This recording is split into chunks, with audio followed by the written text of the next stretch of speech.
దొంగతనం చేసేసి వాడి పంబ రేగొట్టేస్తారని నాకు బాగా తెలుసండి. అంతటి గొప్పలండి మీ అందరికీ నా మీద ఉన్న అభిమానం. అందుకేనండి సూర్య గారిని ఆ అవస్థని తప్పించడం కోసమే నేను వేషం కట్టి మీ ముందుకు వచ్చానండి. ఏమండో సూర్య గారు, ఏమండో మిమ్మల్ని రండి రండి.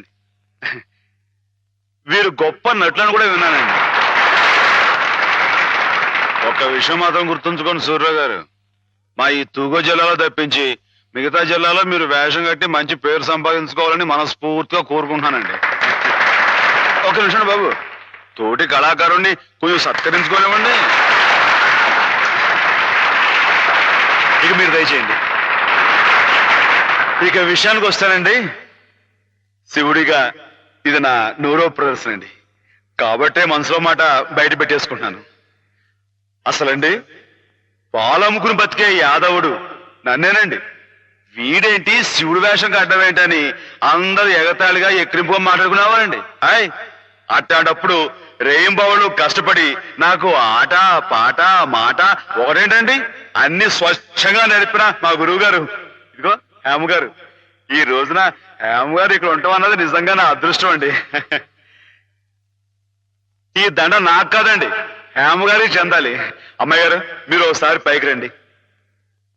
రండి, మరేం పర్వాలేదు. రమ్మని మీరు చెప్పండి బాబు. రండి, మొహమాటం అండి. వీరేనండి మా గురువు గారు. చంద్రుడికో నూనె పోగులాగా మీకు ఇది సమర్పించుకుంటున్నాను.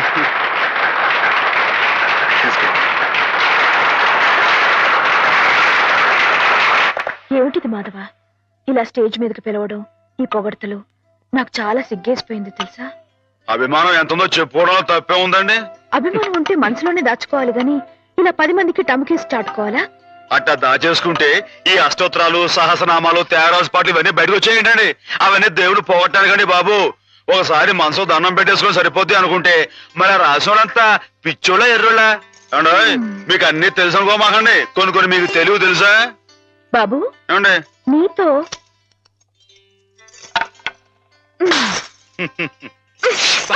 శివునిలో కొట్టకూడదండి.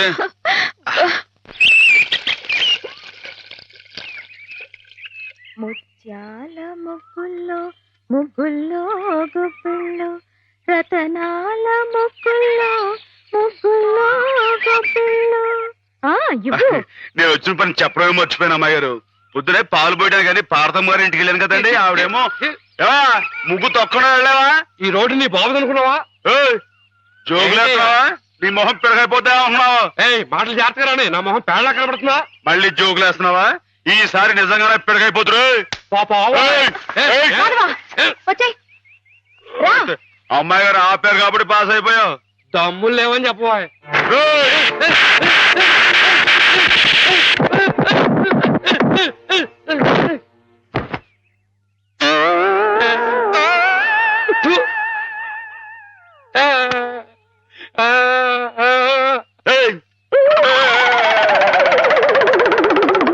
వాడంతా మన ముందు కుచ్చుకుచ్చు కుయ్యాగాడు.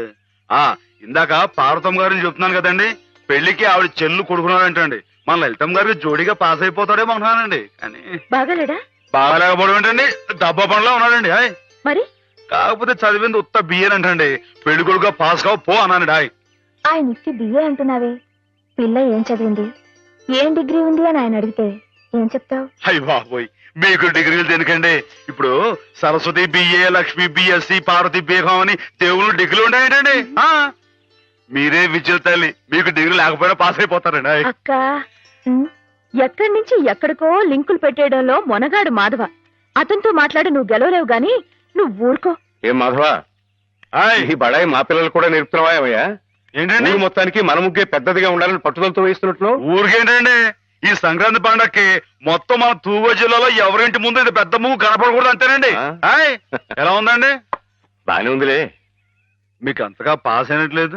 పాస్ అయిందిలేవయ్యా. పాస్ అయితే ముగ్గు మీద ఓ పద్యాన్ని వదులుకోండి. ముగ్గు మీద పద్యమా? ముగ్గు, నిగ్గు, ఎగ్గు, సిగ్గు ఈ మాటలు ఉపయోగించి రామాయణం మీద ఓ పద్యాన్ని పాస్ చేయించుకోండి. ఇప్పుడేమిటయ్యా? చెప్పండి నాన్న చెప్పండి. ఏమన్నావు? ముగ్గు, నిగ్గు దగ్గు. అబ్బబ్బా, ఉండండి.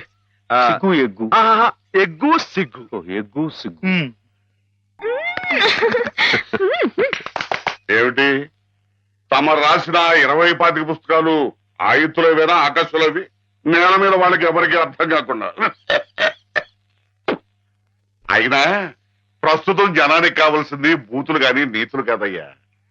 అమ్మాయిని అంగాంగం వర్ణిస్తూ రాయింది ఎగబడి కొంటారు, అంతేగాని ఆమెని కోయిలని వర్ణిస్తూ రాస్తే ఎవరికి అర్థం అవుతుంది, ఎవరు కొంటారు? అదిగో కోపం వచ్చేస్తుంది. ఈ ముక్కు మీద కోపం లేనయ్యా, నువ్వు ఉన్న ఉద్యోగం పోగొట్టుకున్నావు. అదేగాని ఉంటే నెలకింత జీతం డబ్బులు వచ్చేవి, మొహం ఇలా దీనంగా పెట్టుకు తిరిగి చెప్పరు తప్ప. మీరు రమ్మని కబురు పెట్టారని వచ్చానే కానీ ఇలా నీతులు చెప్పించుకోవడానికి రాలేదు అంటారు. నిజమే, మీకు చెప్పేంతట వాడినా నేను. చూడండి రాజు గారు, మీ పుస్తకాలన్నీ అచ్చొత్తించడానికి అయ్యే యావత్ ఖర్చు నేను పెడతాను. దానికి ప్రతిఫలంగా వీటి మీద నాది పెద్ద కలర్ ఫోటో అచ్చు వేయించి వీటి దాకా అంకితం ఇవ్వాలి. ఆగండి మరి. అలా చేశారనుకోండి, వీటిని గ్రంథాలయాలన్నీ కొనే ఏర్పాటు నేను చేస్తాను. ఏమిటి? ఆ. నా నవల విషయం చెప్పండి. దానికి వస్తున్నానుండు. ఏమీ లేదు రాజు గారు, మా వాళ్ళు భూతు భాగవతం అని ఒక నవల రాశారు. అబ్బో మహారంజుగా ఉందిలేండి. దాంతో పాటు వీటినే జతపతి తోసేద్దాం. దాన్ని కావాలనుకునే వాళ్ళు వీటిని కూడా సచ్చినట్టు కొందిరుతారు. ఏమంటారు? ఏమనమంటారు రాయుడు గారు? బూతు కథలతో జతపరిచి అమ్మితేనే తప్ప అమ్ముడు గాని హీనదశగా నా కవిత్వం చేరుకున్నందుకు గర్వపడుతున్నాను అనమంటారా? హాపాత మధురమని మహాకవులు స్తుతించిన సాహిత్యం నానాటికి అశ్లీలమైపోతున్నందుకు ఆనందిస్తున్నాను అనమంటారా? ఏమనమంటారు? అదిగో అదిగో మళ్ళీ కోపం వస్తుంది. వస్తుంది రాయుడు గారు. తల్లిని తిడితే కొడుకు కోపం రాక మానదు. క్షమించండి, నా పుస్తకాలు మీకు అంకితం ఇవ్వలేను. అయితే ఈ జనంలో మీ పుస్తకాలు వచ్చుకోవు. కాకపోయినా పర్వాలేదు రాయుడు. నా ఒంట్లో ఇంకా జీవం ఉంది, నా రక్తంలో ఇంకా బలం ఉంది. చేత్తో రాస్తాను. చచ్చిపోయేలో 10-15 ప్రతుల్ని తయారు చేయలేకపోను. వాటిని బూతు పుస్తకాల మధ్యన కాక పిల్లలు చదువుకునే ఎక్కాల పుస్తకాలతో జత చేసి పంచిపెడతాను. అక్షరమైన అక్షరం అమ్మ స్వరూపం భావించే ఉదాత్తుడికి ఉచితంగా సమర్పించుకుంటాను. ఇదే నీ అక్రమ. అదే నా తుది శ్వాస మాట కూడా. బాలరసాల సాల నవపల్లవ కోమల కావ్యకన్యకన్ కూళలకిచ్చి పడుపు కూడు భుజించుట కంటే సత్కవులు హాలికులేననేమి అని ప్రశ్నించిన పోతన మా కులం వాడయ్యా, కవి కులం వాడు. అది గుర్తుంచుకో. అమ్మాయి గారు, ఆ పదాలు మళ్ళీ ఒకసారి వినిపించండి. ఎన్నిసార్లు చెప్పాలి?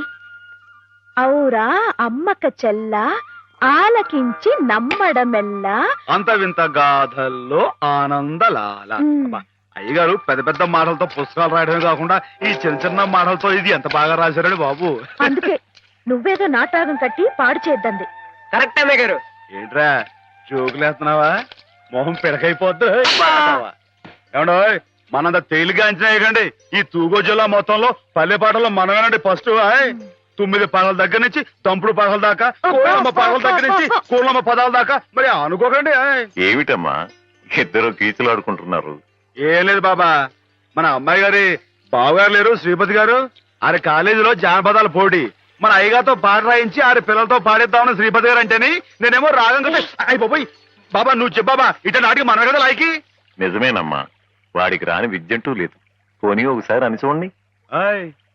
సరే, పెద్ద రికమెండేషన్ తెచ్చుకున్నావుగా కానీ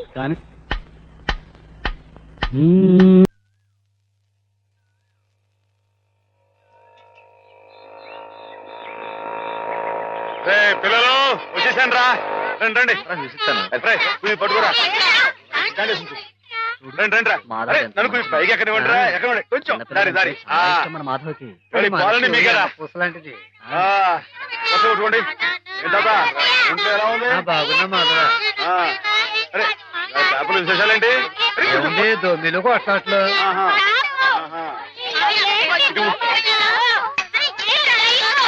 అరే ఉండండి రా, అందరికి పోస్తారు కదా.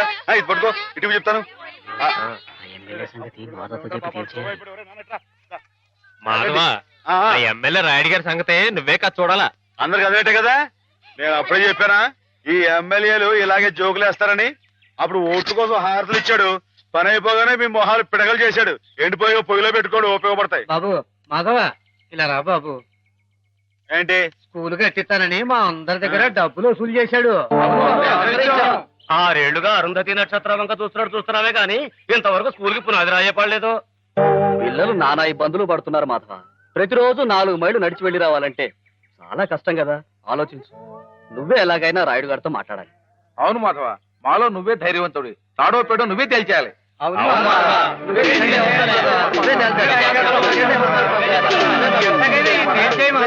అందరూ ఆడికాళ్ళు పట్టుకుంటారేంట్రా? ఆడేదో పరమేశ్వరుడైనట్టు ఆడుట్టు పకటేసుకడే. ఆడిదేయట్లేదు, ఆడెప్పుడు మంది మీద ఉండేవాడే. మందంటే నిజం చెప్పించే అమృతం ఎర్రి మానవులారా. అది సరిగా నువ్వరే మాస్టర్ గారు 2 అమ్మాయికి నీకు ఉన్న అదేంట్రది? ఆరి కులం ఏంటి, నీ కులం ఏంటి? ఈ ఊరు పెద్ద మనిషిగా అడుగుతున్నాను, నిజం చెప్పరా. తాగుపోతారు అమ్మాయి గారు ఎంత మాట మాట్లాడారు నిన్ను.